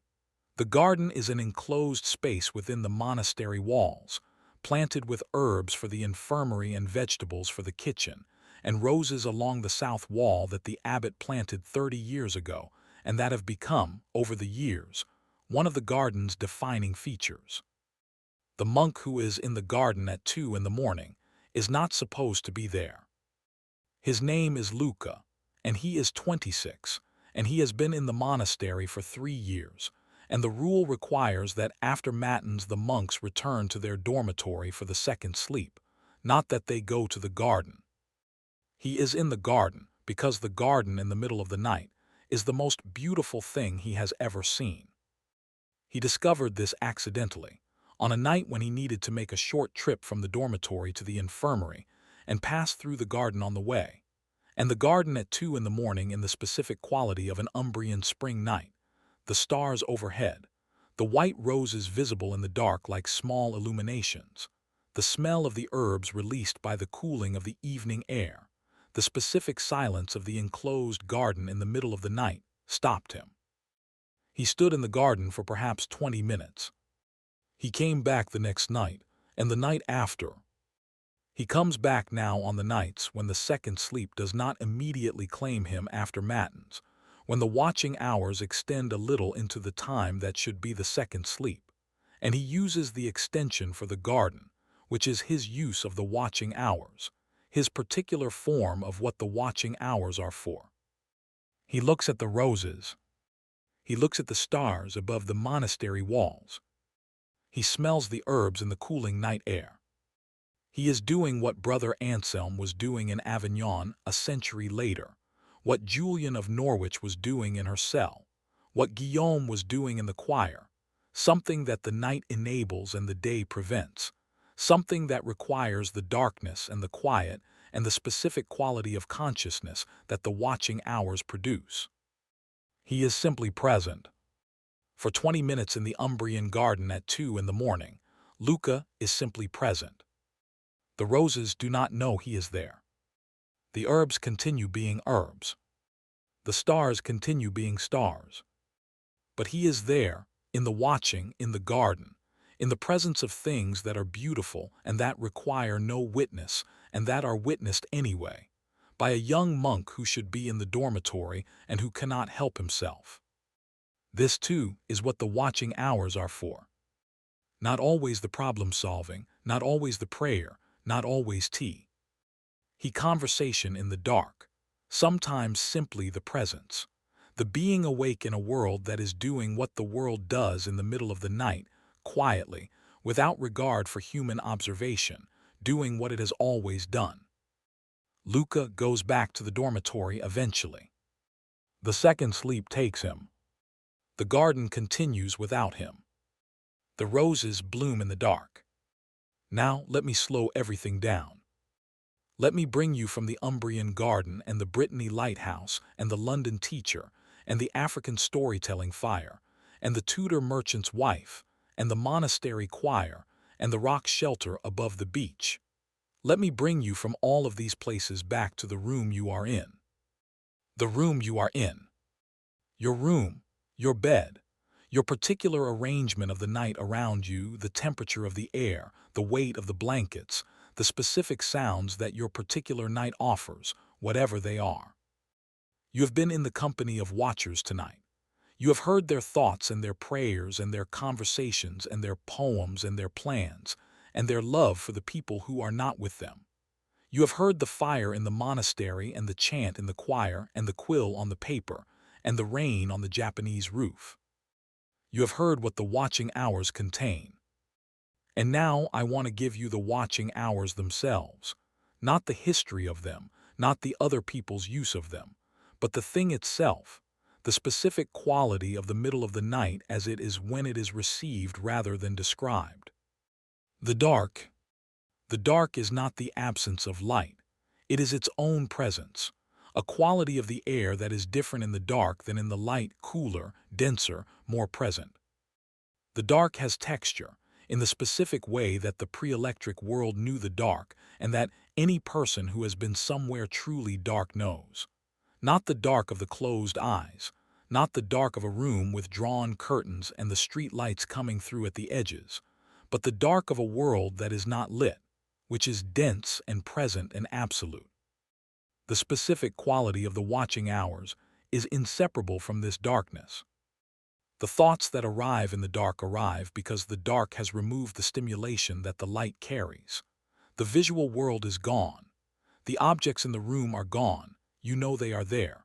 The table, the door, the chair, but they are not visible, and in their invisibility they have released their claim on your attention, and the attention is free in a way that the lit room does not allow.